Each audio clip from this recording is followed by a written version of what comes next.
presiden yang menggunakan kekuasaan dan membagikan bansos dalam rangka kampanye paslon yang mau dimenangkan, itu sama dengan pegawai yang mencuri uang di toko. Dia tidak menyebut nama, cuma menyebut presiden. Dan analogi ini benar-benar keras.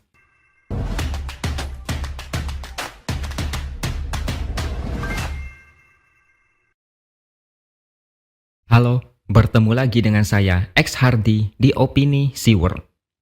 Salah satu saksi yang dihadirkan oleh Ganjar Mahfud adalah Romo Magnis. Sebagian besar dari kalian mungkin sudah kenal orang ini. Dia ini seorang profesional filsafat dan sering memberikan pandangan di dunia politik. Sebelum pemilu, dia sudah merasa prihatin melihat situasi demokrasi di Indonesia yang mengalami masalah serius. Bahkan menurut dia, demokrasi di negara ini sudah di ujung tanduk. Buktinya terlihat dari sikap Presiden Jokowi yang tidak malu-malu melanggengkan kekuasaan dan mengutamakan kepentingan pribadi. Dia merasa masa reformasi bisa saja segera berakhir. Dia berani mengatakan Jokowi sudah menodai nilai-nilai demokrasi di Pilpres 2024.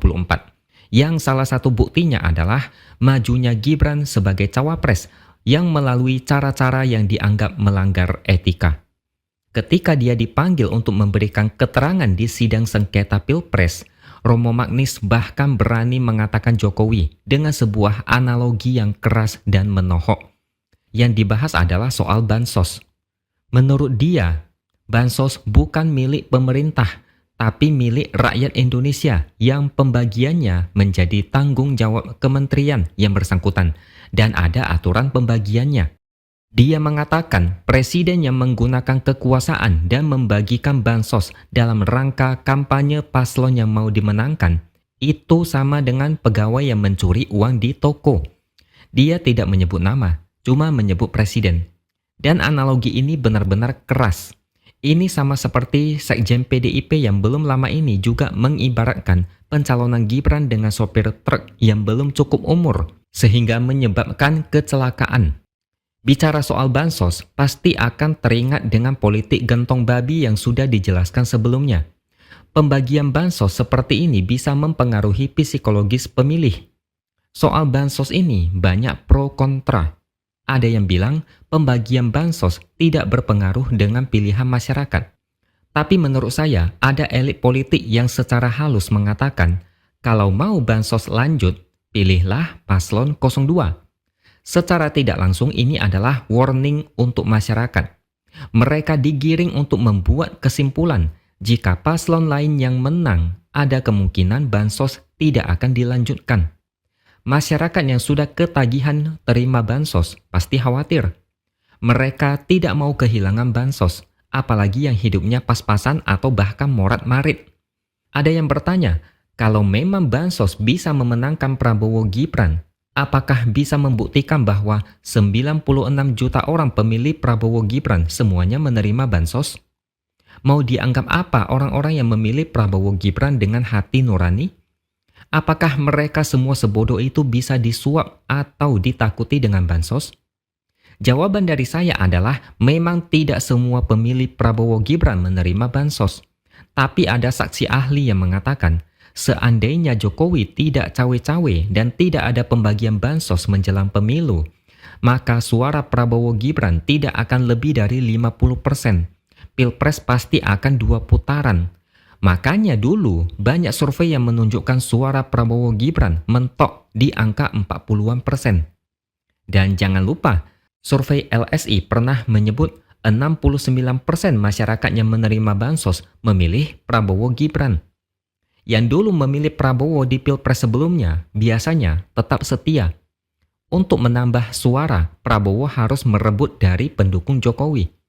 Kalau dulu suara Prabowo cuma 45%, maka butuh tambahan 6% supaya bisa menang 1 putaran. Gimana kalau 6% ini direbut lewat politisasi bansos? Mungkin ini masuk akal. Prabowo cuma butuh sedikit tambahan dukungan dari pendukung Jokowi. Prabowo hanya perlu melakukan sedikit usaha ekstra untuk meyakinkan pendukung Jokowi untuk memilih dia di Pilpres. Kebetulan, Jokowi juga secara tidak langsung memberikan dukungan kepada Prabowo Gibran. Menang satu putaran bukanlah masalah besar. Kalau Pilpres lanjut 2 putaran, maka Prabowo Gibran bakal kesulitan. Bahkan bisa dibilang sangat mungkin kalah. Makanya rame-rame mengatakan lebih baik Pilpres 1 putaran saja. Mereka teriak Prabowo Gibran pasti menang 1 putaran untuk mempengaruhi opini publik. Bukan cuma soal bansos, Romo Magnis juga membeberkan 4 pelanggaran etika di Pilpres 2024. Yang pertama adalah pendaftaran Gibran sebagai cawapres oleh DKPP dinilai sebagai pelanggaran etik berat. Ketua KPU divonis melanggar kode etik. Pendaftaran tetap dilakukan meskipun MK mengatakan keputusan MK yang meloloskan Gibran adalah pelanggaran etik berat. Yang kedua adalah presiden boleh saja mengharapkan salah satu paslon menang Pilpres. Tapi, begitu seorang presiden memanfaatkan kekuasaannya untuk memberi petunjuk pada ASN, polisi, militer, dan lain-lain untuk mendukung salah satu paslon, serta memakai kas negara untuk membiayai perjalanan dalam rangka memberi dukungan kepada paslon itu, dia sudah melanggar etika yang berat. Yang ketiga, kalau seorang presiden memakai kekuasaan untuk menguntungkan keluarganya sendiri, itu sangat memalukan. Ini membuktikan bahwa presiden tidak mengutamakan rakyat, melainkan hanya memikirkan diri sendiri dan keluarganya. Baru kali ini saya melihat sengketa hasil Pilpres menyeret nama presiden yang tidak lagi ikut Pilpres. Bukan tidak mungkin MK akan memanggil Jokowi untuk memberikan keterangan di sidang. Sebelumnya, 4 menteri Jokowi akan dipanggil untuk memberikan kesaksian. Dari berita yang saya baca, Menteri Sosial Bu Risma sudah mengaku siap hadir. Bahkan nama Megawati juga diseret, diminta untuk hadir. Dan Megawati siap jika dipanggil. Sidang sengketa hasil Pilpres menyeret banyak orang. Ini bermula dari satu kesalahan besar, yaitu MK yang meloloskan Gibran untuk maju sebagai cawapres. Dilanjutkan dengan KPU yang meloloskan pendaftaran Gibran meskipun peraturan yang baru belum siap. Kemudian dilanjutkan dengan berbagai kejadian yang membuat mata panas dan hati perih. Demokrasi dirusak secara sistematis dan terang-terangan. Kalau kita bandingkan dengan tahun terakhir SBY dengan Jokowi, bedanya cukup jauh. Di era SBY, namanya tidak terseret sengketa Pilpres. Meskipun kita dulu suka mengejek SBY, tapi dia berhasil soft landing. Transisi ke pemerintahan baru tidak ada keributan seperti sekarang. Di era Jokowi malah kebalikannya, Jokowi crash landing.